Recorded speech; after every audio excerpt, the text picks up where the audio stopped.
The Diaries is supported by headlamps. That's right, headlamps.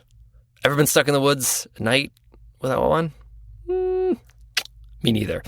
But for real, the difference between a shiver bivvy and a pleasant night hike through the woods is just a little bit of light. And every time someone joins the Diaries Plus, they give us like a little extra support to try these hard things, right? And that is incredible.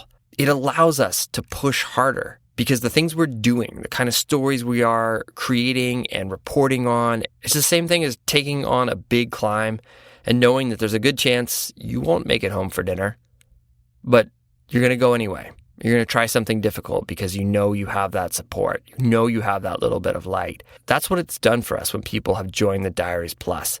Every time someone joins and says, I support what you are doing, we believe a little bit more in ourselves. We try just a little bit harder.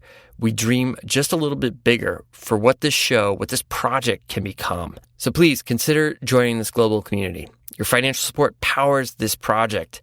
We thank you. Link is in the show notes, or you can find it on our website, Diaries Plus. Become a member, support the show.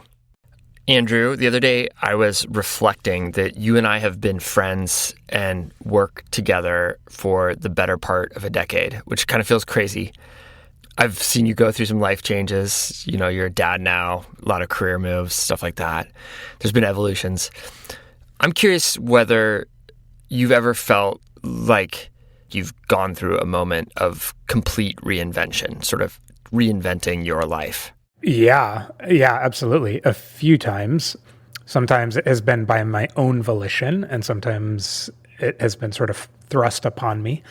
For instance, I can think of this one chapter of my life where I was living in New York City, and I had this incredible job that I had worked really hard to get, and it was really fun. I had a great community, and in a lot of regards, it seemed like my life was on a path, this one singular path headed this one direction.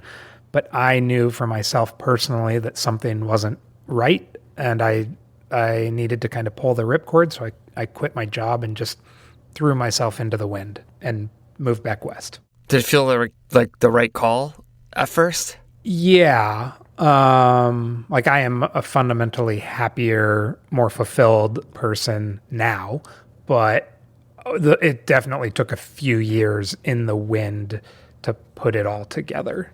What about you? You know, like I feel like I've been very consistent for like the most part of my entire adult life. Like I wouldn't say that I've had to reinvent myself, except I have this like really clear memory of being 18 years old and moving out to Seattle. And, you know, as a kid, I moved around a lot. And sometimes I got placed into groups, you know, sometimes I was the nerd, or because I was smart, I liked school, I was good at it. So sometimes I was a nerd. Sometimes I was like in the jocks because I was also kind of good at like athletics. And it was like this weird thing because I never really changed. But then when we'd move and I'd go to a new school and have to make all new friends, sometimes I would just get dumped into a group. And so when I came to Seattle, I kind of had this realization, I don't know, maybe a few months into it, where it was like, no, I get to be in control of this. Like I get to drive to a certain extent. Like I get to follow the things I'm interested in, and that's how I get to choose. And there was this moment where I kind of realized like I get authorship of this versus just like falling into the people you live next door in the dorms, or, you know, it was just really like this light bulb went off in my head, and I kind of just have been on that same path, not knowing where it would go since that moment. Yeah, that process it can be many things at once. It's hard, it's scary, it's energizing, it's joyful to get to be in the driver's seat. But like you mentioned, it can often stem from like a difficult moment, like maybe you were forced to move with your family outside of your control. But in the end, I do think it provides sort of a deep sense of authorship over your own life. And it's kind of scary one moment and wildly fun the next. And I mean, in that regard, it's not all that different from climbing a mountain or doing hard pursuits in the outdoors. Yeah, so today we bring you a story about reinvention and a very specific mountain. From our home in Seattle, Tahoma, or Mount Rainier, anchors our skyline. Like on sunny days, when you ask someone how their day is going, it's not strange for them to respond, "It's good. The mountain is out." And it's felt like a presence here. And somehow when we get to see it, when it anchors that skyline, it makes our days just a little bit brighter. From a distance, it is a stunning, beautiful, natural feature. But up close, it's a complex, massive, looming presence that is far from inviting. Like we said, reinventing yourself, it's not all that different from climbing a mountain. I'm Andrew Burton. I'm Fitz Cahall. This is the Dirtbag Diaries.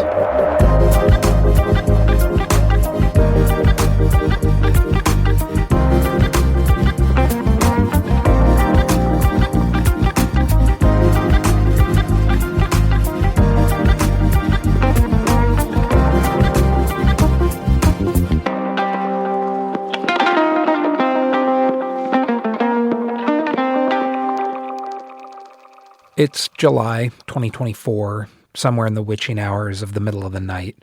Luis Alonzo has a tricky decision to make. Born in Venezuela and raised in Miami, he finds himself huddled next to the gaping mouth of a large crevasse high up on a Cascadian volcano with two strangers he met earlier in the day.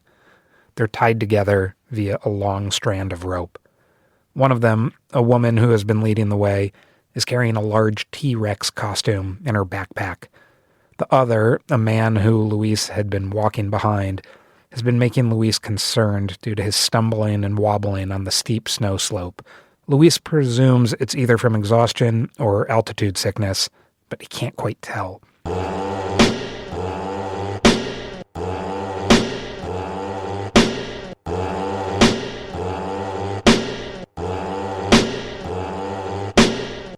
In front of them, stretching across the inky black glacial gap, there's a snow bridge that people have been using to cross that particular crevasse, and the snow bridge itself was narrower because of the heat, was starting to melt the snow bridge. As a trio, they have to make a tricky call. Risk walking across the snow bridge as it hangs precariously over the yawning crevasse while knowing it might potentially collapse, or turn around and head home. The group of three has already left behind a fourth person at a tent a few thousand feet below them. The crevasse stretches beyond their line of sight in either direction. The snow bridge is their only way across if they want to continue. Luis, who has been walking last in the team of three, asks the group about how they're feeling, trying to understand their risk tolerances and motivations for being on the mountain. The man he has been watching most closely, stumbling through the snow as they progress up the mountain, says he thinks they should proceed and cross the snow bridge. The woman agrees. Luis looks at the precarious wedge of snow hovering over the chasm. Luis looks at the two people he barely knows. They look back at him, waiting to hear if he agrees and wants to risk it.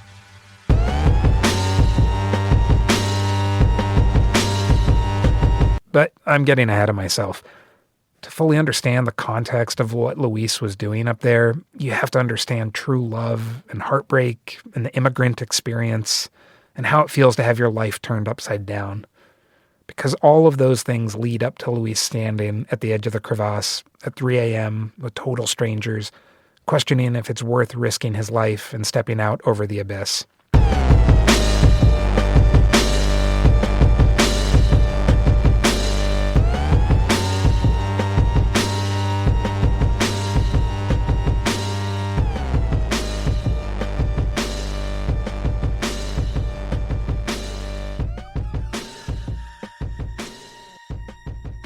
Where does this story begin for you?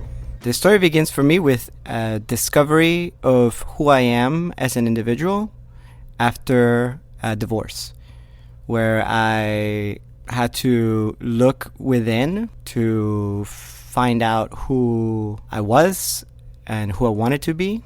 And it took me into many places of things that I had never tried before and things that I've always wanted to try. And one of those things was be more outdoorsy, try to commit more to camping and hiking. And then I just really committed to that. Luis was born and partially raised in Venezuela, in a town he describes as at sea level and really hot, even by Venezuelan standards. His life revolved around air-conditioned homes, and if he had to go outside, it was for soccer. When he was 13, he and his family moved to Miami. As an immigrant, I was, I think you could say, like, pretty into, like, trying to fit in. Miami is probably not too hard to fit in, just because of the proximity to South America. It's perhaps a little easier to fit in, but it still was sort of hard to deal with, I think, the classic things that, like, teenagers deal with, but not really understanding from a language point of view, like, anything that was happening for the first couple of months. And so it was initially sort of an isolating experience where I tried to focus on becoming more used to the new environment, to learn English, to do well in school, the things that would make it easier for my parents, would make it easier for myself in the future. So not a lot of room, I think, for just kind of adventuring. In school, Luis excelled in science and engineering, leading him to pursue an undergraduate degree at Florida International University in biomedical engineering, then receiving his PhD in biomedical engineering in California. While in Cali, he fell in love with a woman. He was offered a postdoctoral research position in Chicago, so he moved to the Windy City, and he and his girlfriend tried to make the long-distance thing work. I didn't quite connect with the city. The weather was extreme, so it also made it difficult for me to find opportunities for me to get out and do things. That period of my time, I was sort of looking at kind of exploring what I wanted to do career-wise. And I was at a point in the relationship where we were ready to move on to a more serious phase. And my girlfriend, fiance at the time, had a job here in the Pacific Northwest. And I decided that I wanted to be with her and that I wasn't entirely happy in my position in the research lab. So I came, and it was a place like no other had lived before. There were very tall mountains, very tall trees. The scenery was very lush. It sort of was an ideal place for me, and I could visualize myself being in this environment for a long period of time. Life in Washington blossomed for Luis. He got a job, and he and his fiancée got married. But for as much as Luis was impressed by the scenery of the Pacific Northwest, he never considered the outdoors something he could admire beyond looking at the mountains from a car ride. Part of it was because of how I saw myself in relationship with the mountains. I had never had any experience climbing or hiking a mountain, so I just thought it was something that you enjoyed by watching from a distance. When I was in my relationship, I often felt that I wanted to be a certain type of person. I saw myself in that relationship as someone who was supportive and did the things that my partner wanted to do. I recall one time a couple of friends invited us to go camping, and I brought up that idea, and it was met with, yes, I would like to go camping, but I would prefer if we stay at an Airbnb near the campsite rather than at the campsite itself.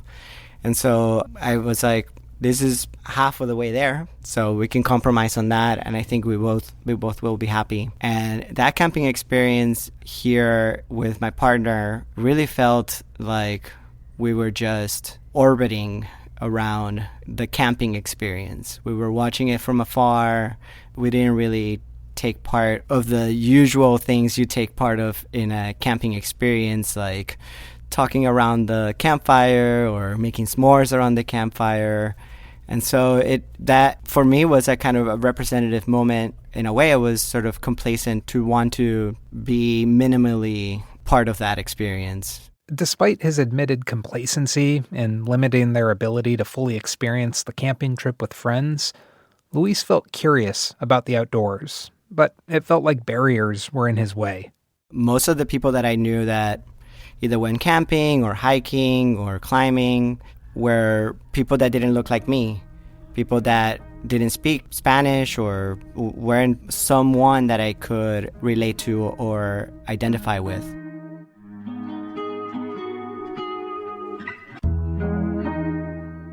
And then Luis's life turned upside down. For a variety of reasons, some too personal and painful to get into, Luis ended up getting divorced from his wife. After my divorce, I realized that my vision of my life plan had completely changed. Sometimes you think that in 5 or 10 years you're going to be growing in a particular direction, but I never really anticipated that direction to be so drastically changed. When I lost my partner, I lost many other material things that I took for granted, like a place to live and friends. I had to put together a new life in a very short period of time. I didn't have any family in the area. I didn't have any real connections or roots to the Pacific Northwest. But I relied on friends. I relied on my job, things to keep a routine, to have a support network. And I moved around quite a bit in that year after my divorce. It was very unstable. The day-to-day, the month-to-month did not feel like was following any sort of consistent path, and it really took a lot of work with therapy, with friends, to discover and find the light in that hazy moment of my life. But where I was at that point in time, and with the support that I had, felt like I could really discover a new version of me that could give me hope and excitement towards the future, even if it didn't seem as clear as it did before the divorce. It felt like a moment where I could take control of what I would or could do moving forward.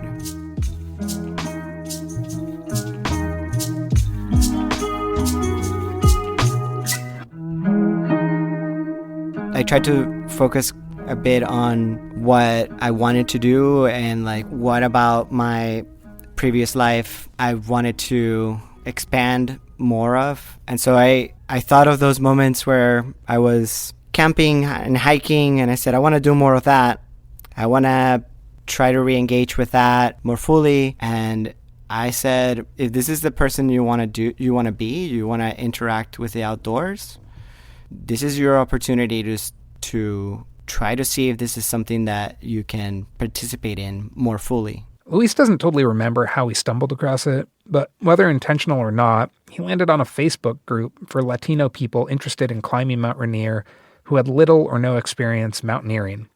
And a quick side note here, Mount Rainier is also known by its indigenous name, Tahoma. In this episode, Luis and I use both names, Tahoma and Rainier, interchangeably. Anyway, the mountain is the tallest in Washington state, and on a clear day, it dominates the landscape all over the Puget Sound region, and it's a famous volcano for mountaineers to climb. But back to the Facebook post. When I first saw that post, I was kind of shocked that it had the activities that I wanted to do more of. So I signed up initially for the informational session. Didn't think much of it after I signed up, but seeing the mountain in that new light felt hopeful. It was no longer I get to appreciate it from afar, or I'm not the right type of person to do it. It felt like I could have a new beginning. I could make new friends. I could challenge myself. And that brought some excitement. But it was sort of an interesting change because at that point, nothing had officially happened or started. It just gave me enough hope and made me feel like I could be part of a group that could try something hard and try to climb an iconic mountain in the region. And it made me feel like I had a purpose, like I was actually doing what I set my new life to be like. For Luis, it wasn't really about the specific mountain, Tahoma, in and of itself. If anything, the mountain didn't really matter at all. The mountain was a proxy, a vehicle, a way to take a journey out of pain and towards growth and friendship and community and sense of self. At the initial meeting, he says about 20 people showed up from the Facebook invite. People that had little to no experience with something of this magnitude. And people that come from many different countries: Mexico, Ecuador, Colombia, Venezuela. I recall now, like, one of the questions that was asked at that introductory meeting was whether someone could take their dog up to the summit of Rainier. And no one was laughing at that question. No one found it funny. No one knew anything about what we were getting into. So it made sense. We've seen people in trails with dogs, and so we thought there's nothing really weird about this question. I didn't know what a crampon was. I didn't know how much weight we were supposed to be carrying on our backs, or what that even meant. 35 pounds, 50 pounds, like, they didn't mean anything to me. I just felt like they were just arbitrary numbers. Never really carried something that heavy before. Rope, I was not even aware that you needed to be roped up. I didn't know what a crevasse was. I didn't know that it was a multi-day expedition. All of that information was just, it hit me fresh when I went to that intro meeting.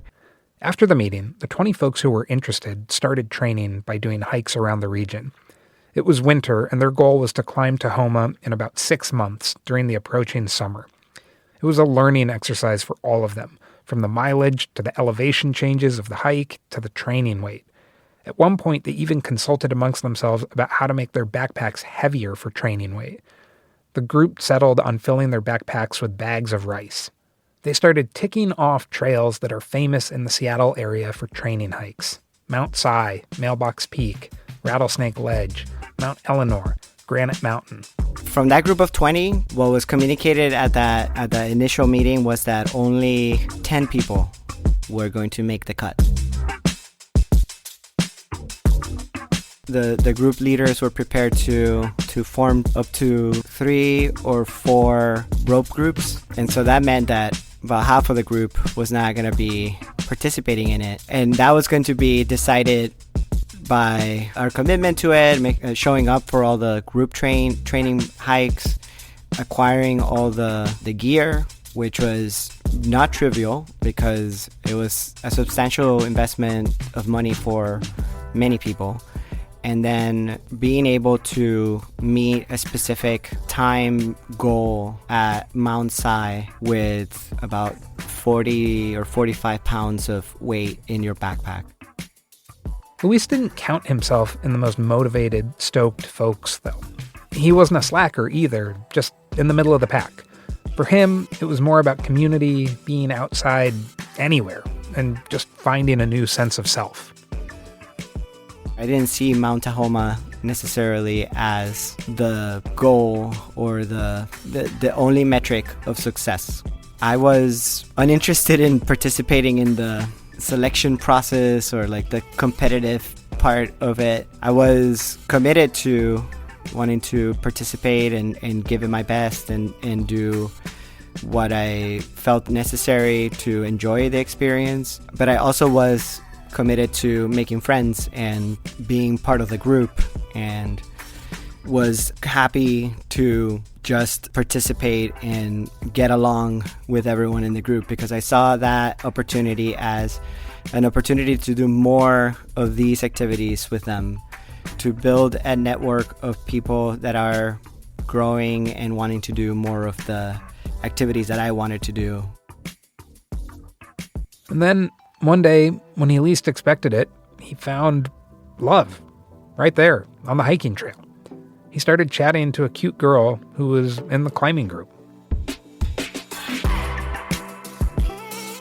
And I found out that she's from Venezuela and that she had been in the area for just about a year. And I really appreciated that she was spontaneous and wanting to try new things. We just started off as friends, and then we were just spending more and more time together and realized that we have more things in common. And eventually we found, I think, an opportunity where we both realized that we were interested in each other and liking each other and like wanted to share more time with each other. As winter turned to spring, Luis's training group progressed from the dirt trails around the greater Seattle area onto volcanoes similar to Tahoma. They tried Mount St. Helens, Mount Adams, Mount Baker. They weren't always successful, but the reality of climbing Tahoma, and not just climbing it, but having the skills and endurance and confidence and community to do it correctly, it drew closer and closer.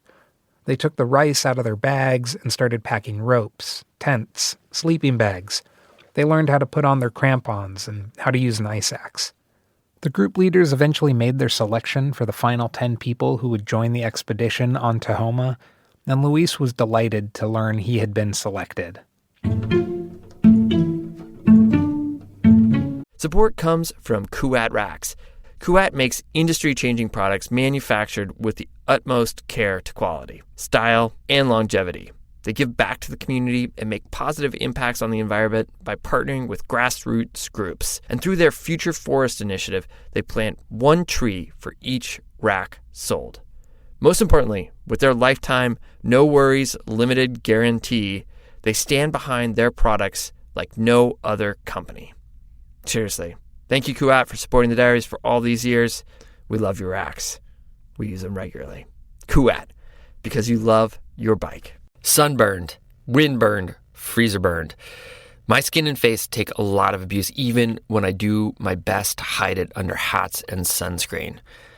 Turns, like the bird, is a skincare company with 2 revolutionary products that help skin recover from exposure to the elements. Turns has Every Day, a daily after sun lotion, and Mayday for when you get a little too much sun. That's never happened to me, I swear.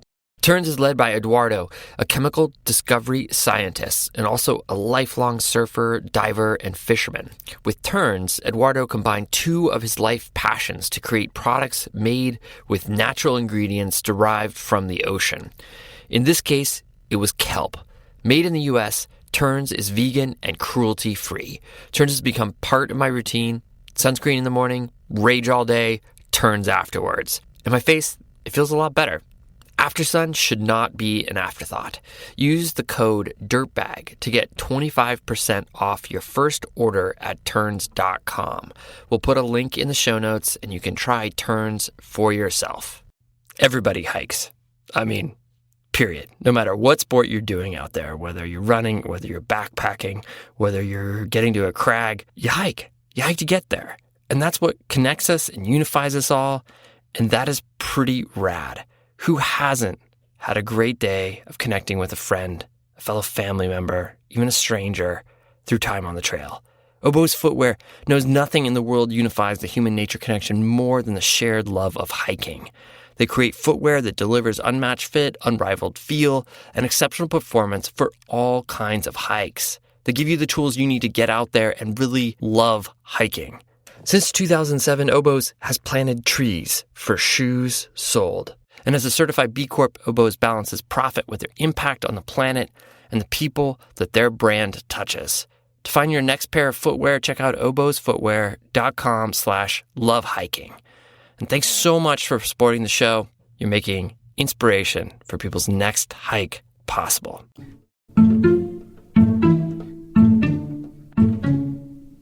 Seven months after meeting 20 random strangers in a room while nursing a broken heart, the day had arrived. Luis found himself in the Paradise parking lot of the Tahoma Visitor Center on the south side of the mountain. He and his crew felt ready. They had their gear packed into huge backpacks, and they were excited, along with their guides.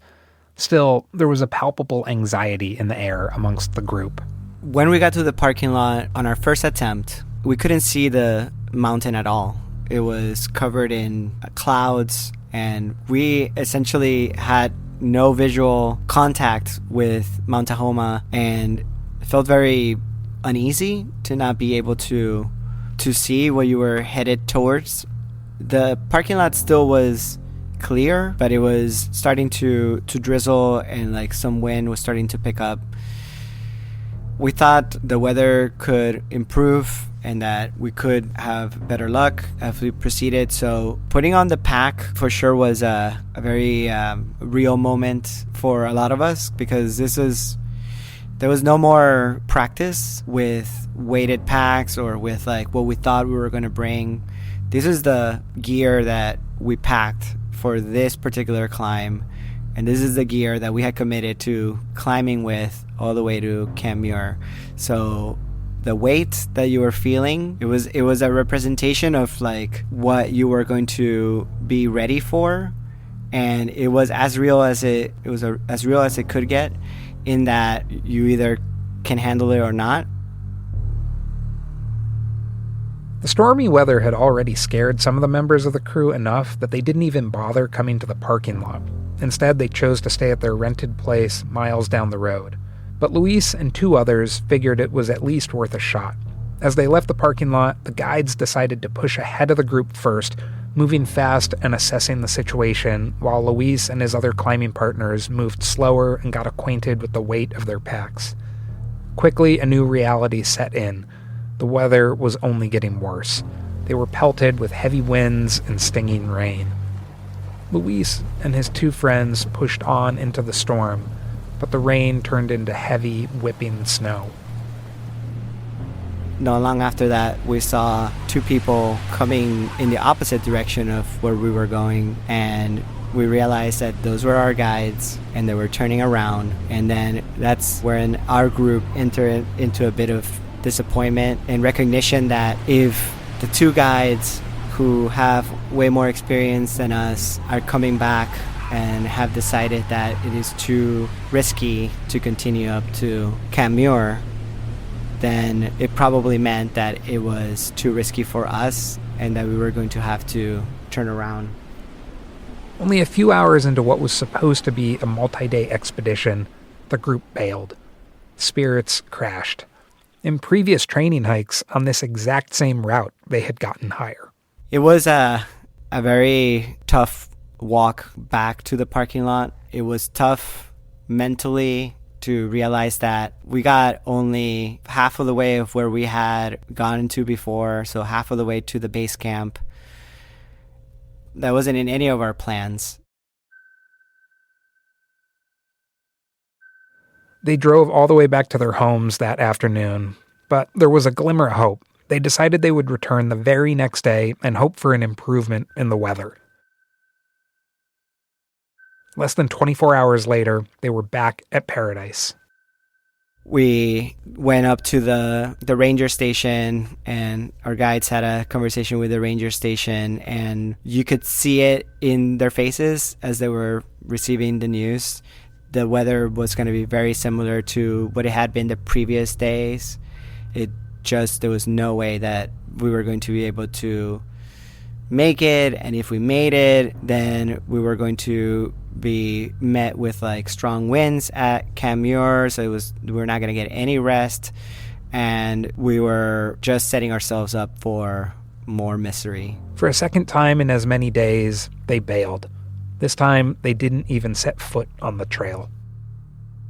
I have a recording of that moment, and I play it every once in a while because I like to hear the commitment of my partners and the acknowledgement that we had tried something really hard, and that even though we were ready physically to do it, that the weather was more than we had anticipated, and that even experienced climbers weren't going to be able to summit in that window, and that we should still feel proud of the effort and the work that we put in to get to that level.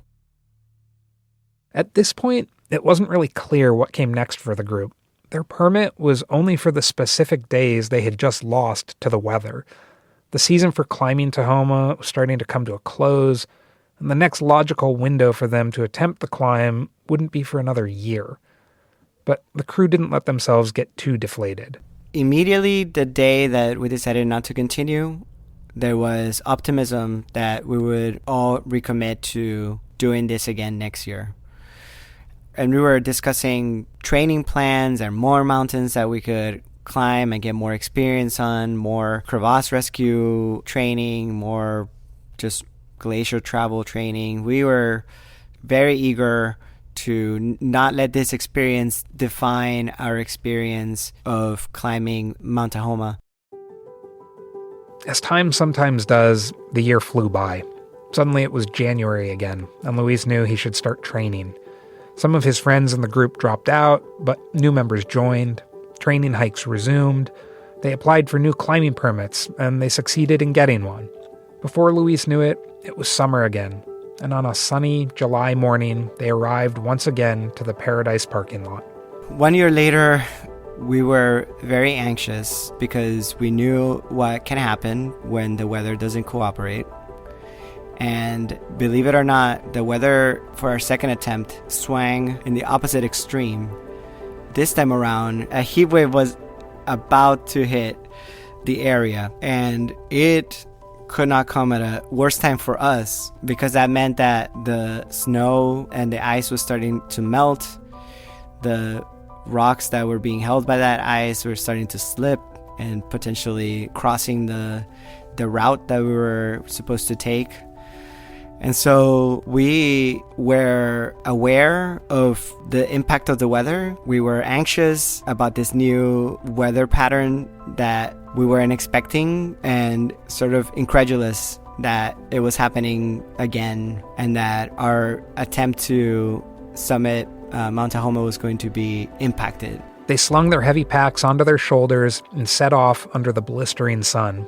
A few hours in, as they passed their high point from the previous year, Luis felt totally elated. He knew their expedition might still not be successful, but at least for that moment, every footstep above the point was tangible progress. A few hours later, they rolled into Camp Muir, which acts as a base camp for climbers on their way to the summit. They were 5,000 feet above their cars in the parking lot. A vertical mile of successful climbing. The summit still lay another 4,000 feet above them. And as they set up camp, we coincidentally ran into one of the Latino groups that I had participated with in some activities before, and that some of the other people in the group had participated with. And they had just successfully gotten to the summit. So that was the first thing that we saw as we entered the public shelter. Familiar faces of people that we had trained with and that we knew that had accomplished what we wanted to accomplish so badly. And it was reinvigorating. It felt great to see people that we know and we trust make it. And so with that mindset, we went to bed. I actually got really great sleep. And I was very excited because this was the first time that I was sleeping at Camp Muir, and it just felt like everything was such a new experience. I am making a new progress or more progress in this attempt. And so it felt generally really positive. They woke up well before sunrise for an alpine start. The moonlight glimmered off the snow. As they packed up their sleeping bags, climbers who had just attempted to summit started arriving back at base camp with stories. Suddenly, the vibe shifted. We start hearing some stories of people who had attempted to summit the previous night, the night that we had spent sleeping at the shelter. And they were starting to report rockfall in certain areas of the route. The mood of the group started to get a bit tense. I think we were starting to realize that the heat that we were worried about was starting to have some effect on the stability of the route. And it was starting to affect the success rate of climbers that were attempting it previously. Luis huddled up with the 10 other climbers that he was with to talk risk assessment, cruxes of the route, weather predictions, and people's personal risk tolerances. After a series of tense exchanges, the group decided to bail and started the long walk back down to the car. Luis was now 0 for 3. Deflated does not even begin to describe the emotion he was feeling. He decided to put Tahoma out of his mind for the time being.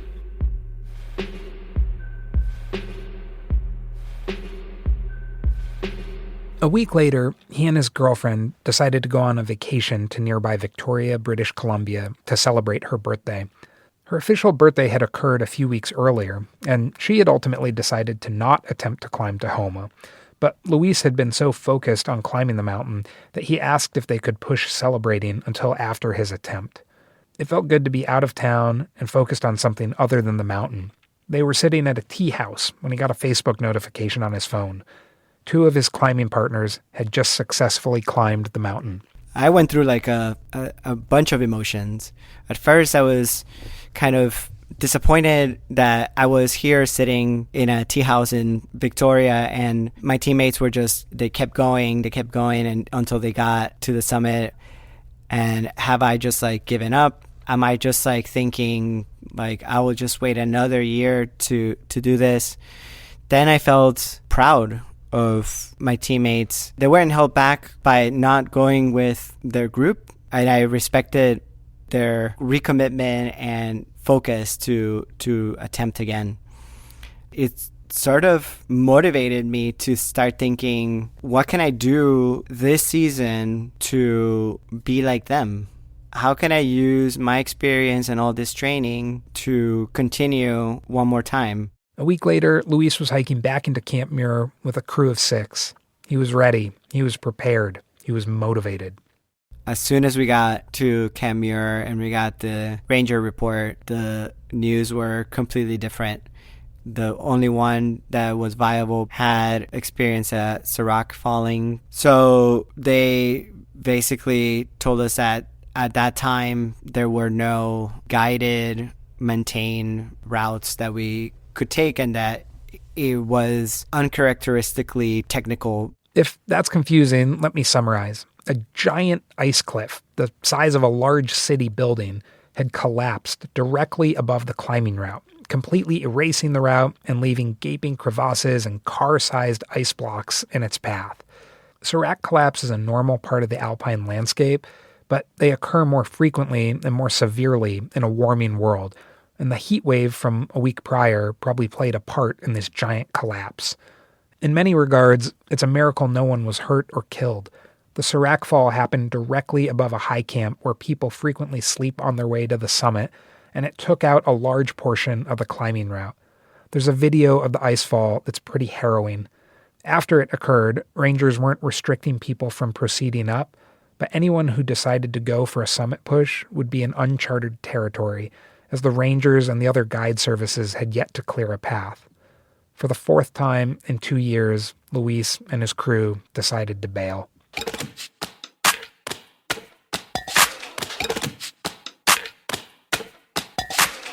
A week later, though, Luis was back on Tahoma. This time, though, he changed his strategy. He couldn't find partners from his Latino club, so he went onto a Facebook group and met 3 strangers who wanted to try to climb. Luis liked the idea of a smaller group size.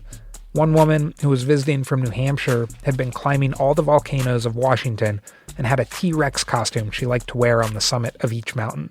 At first, I was a little skeptical that I want to be part of that. But the more I thought about it, I thought, this is uncharacteristic. Like, someone that is climbing all of these mountains and, like, is having fun up there. This might be worth, like, learning a little bit more about. They decided to go for a new route, too, on the northeastern side of the mountain that would avoid the route that had been destroyed. The new route, the Emmons, required about the same level of skill, but also required an additional 1,000 feet of climbing. That felt exciting to me, that I could go to a new part of Mount Tahoma that I had never been to before. I could try a new route, and even if it doesn't work, then I'm still learning something new. I'm still experiencing something new. And this, all of this, after years of heartbreak and rebuilding, new skills, new friends, new hobbies, new girlfriend, This is how Luis ended up at 3 a.m., staring at a snow bridge, staring at two strangers, staring at a mountain summit soaring thousands of feet over his head, wondering what he should do.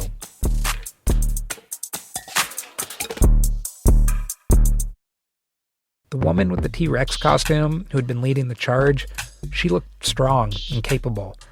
The man who'd been wobbly and shaky on his feet, he did not inspire confidence. The summit was less than 1,500 feet overhead. The snow bridge waited, beckoning patiently. In Luis's mind, the bridge looked unstable, melted, affected by the recent heat waves. If they tried to cross it and it collapsed, the results could be genuinely gruesome. People who fall into crevasses break legs, impale themselves on ice axes, quickly descend into hypothermia. People die. And that assumes the teammates who are with them arrest the person falling. The others could just as easily get pulled into the crevasse as well. He turned to his partners and gauged their opinion. Should we cross the snow bridge? And if so, why? The other two answered definitively. They wanted to cross the snow bridge because they wanted to get to the summit. Simple as that. Risk be damned. The snow bridge is what the mountain required to get to the summit. That made me feel uncomfortable, that there was a conditional commitment. I really stopped at that point and just was very clear in telling them that I'm not willing to put myself in a dangerous situation just to try to accomplish that goal, and that they should not feel pressure with my desire to get to the top of Mount Tahoma. For the fifth time, Luis and his teammates bailed. So it was tough for me to talk someone into turning around again, but I think it was the right decision. I don't want to be putting the team in like a dangerous situation. So I kind of sucked it up and turned around, and I was proud that we had made it up to, I think it was around 1,300 feet in elevation. Side note here, Luis means 13,000 feet, not 1,300. It was 3,000 feet higher than I had previously gotten to. So it felt great that I, again, was making progress. It did not feel fully like a defeat. I kept thinking, I'm moving the needle. Something is happening. I am learning new skills. I am learning how to work with different people that I've had very limited experience with. And I'm learning to understand the hazards of climbing a dangerous glacier. And I am proud, I think, of the decisions that I'm making to keep the entire team safe and within a comfortable zone. At this point, you've moved so far beyond where you started. From a recent divorcee who's looking for community, to finding that community, to moving beyond that community. Like, you have a real fire under your ass at this point to climb this mountain. Can you just talk about where that passion, obsession, fire came from? It definitely felt like an obsession. I was just laser focused on making this happen. I felt I had committed so much time to it, that I was learning so much from the experience, that I was at my best physical shape, and that nothing but not the whole team feeling well, or weather or route conditions could stop me. And every time I did it, I kept learning something about myself. I kept learning something about the mountain, and I kept wanting to do it more. I kept wanting to finalize or close that loop that I had started. 2 days later, while home with his girlfriend, the phone rang. It was the woman with the T-Rex costume. Did he want to try again? What if they tried the route he knew best, the one he had tried so many other times? At that point, I had to really think through and weigh whether I could do it one more time and come back empty-handed. So I was really torn because I was feeling like maybe the time isn't right for me this season, and I just need to reset and try it again with a fresh mindset the next season. I certainly gave it all I had. While I was deciding that those two conflicting feelings, I lean into my girlfriend and ask her, "What do you think?" And she was a good sport. I think she understood what I was saying, and she was also ready to challenge me and ask me how I would feel if the team that was inviting me made it to the summit of Mount Tahoma. And I said I would feel excited for them, and I would feel like I want to be part of that. And it kind of became clear in my head that I had it like one more chance in me. Luis signed on for one last try, but this time he had some demands. I felt comfortable with them, but I felt that also that I brought something to the table, and I was very choosy on what that next experience was going to be like.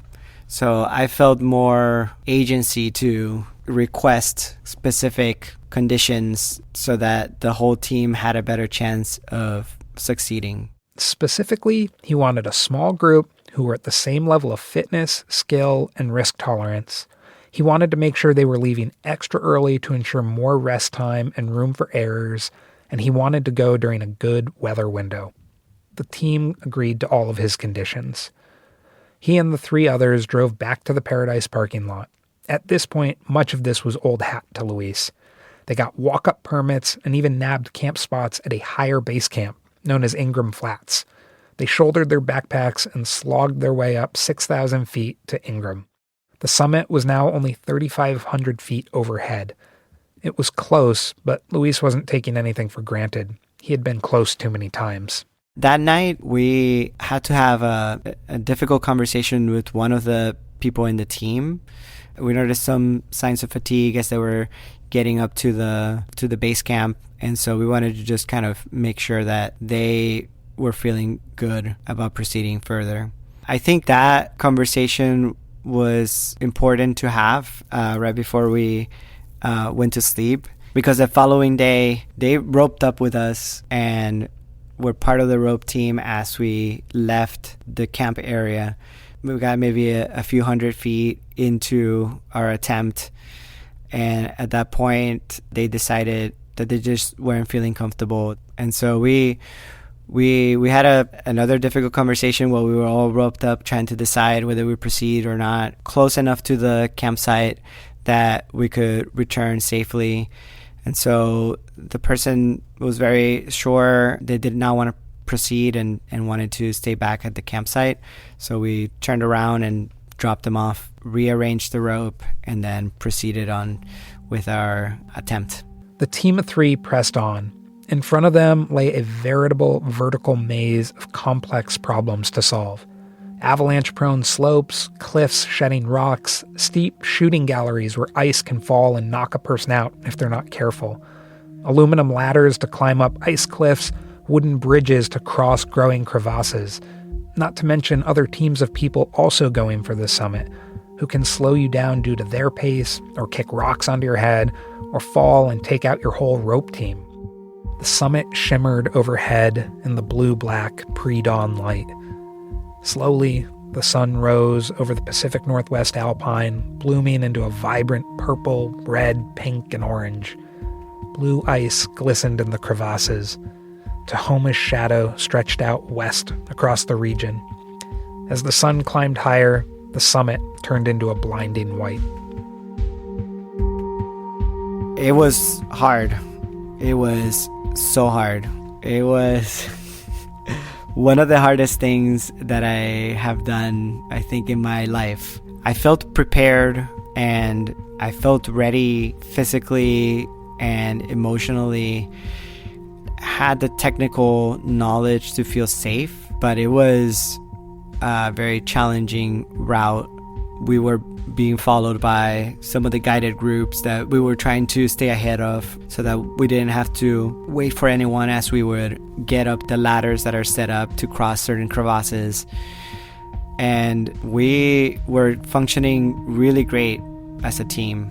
We were taking breaks, we were communicating well, we were keeping in contact with each other to ensure that people were feeling great about continuing. And about 6 hours later, we made it to the beginning of the crater rim, and it was such a beautiful view. It was difficult, I think, to comprehend at the time what I was feeling. I was mostly feeling exhausted to get there. I was in awe of what I had just done with my team and what I was seeing. And we rested, we took pictures. My teammate got to dress up as a T-Rex, and it all felt a little surreal. And at the same time, it didn't feel like it was defining me or the only thing that completes me. So it was a bit underwhelming, I'd say. And I thought that at that moment that it was going to be a joyous celebration. I think I initially had the vision that I would be out there celebrating with the team and the community that I had been training with for all those years. And that didn't quite align in the way that I anticipated.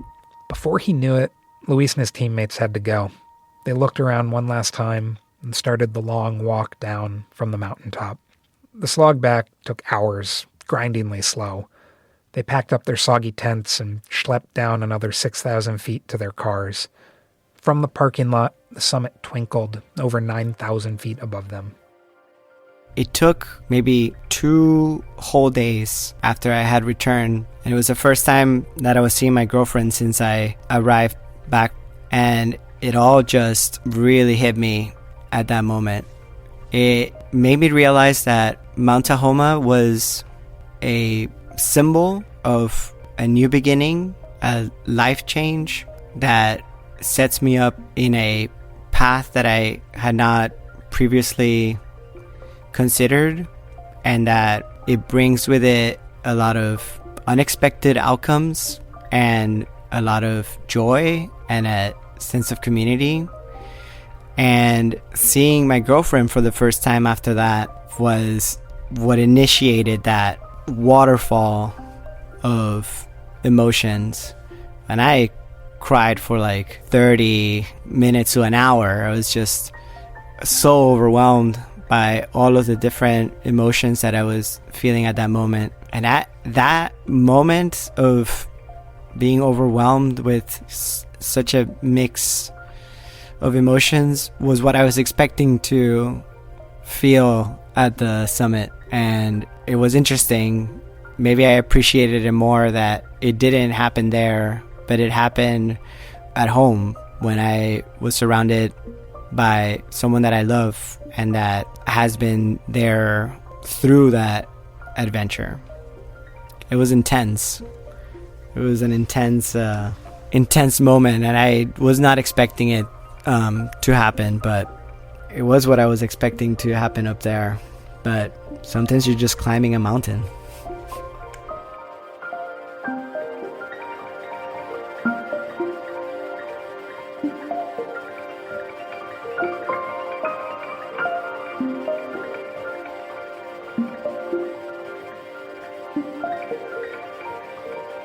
Thanks, Luis, for sharing your story. Our stories come from friends of friends, and from you, our community. If you have a compelling idea for a guest or a story lead, please give us a shout. You can email us at editor@ducktapethandbeer. There's a form on our website as well. Please reach out. We love hearing from you. Thanks to the folks who have recently become Diaries Plus members, and to those who continue to support us. This is the difference between the show being here and not. You make it available. You give access to so many people through your membership, and that's incredible. Thank you. Want another way to help? Write us a review on Apple Podcasts. It helps others find the show. Music today from Jacob Bain and Nis Koto, Saberteeth, Gilly Doo, Helix, Spira, Joya, Jupiter featuring Risque, Otros, Fields of Etheria, and Brendan O'Connell. The tracks are courtesy of the artists or Track Club. Jacob Bain and Nis Koto composed our theme song. You can find the artists at our website, dirtbagdiaries.com. This episode was produced by Andrew Burton, illustration by Walker Cahal. Becca Cahal is our executive producer. I'm Fitz Cahal, and you've been listening to the Dirtbag Diaries. Thanks for tuning in.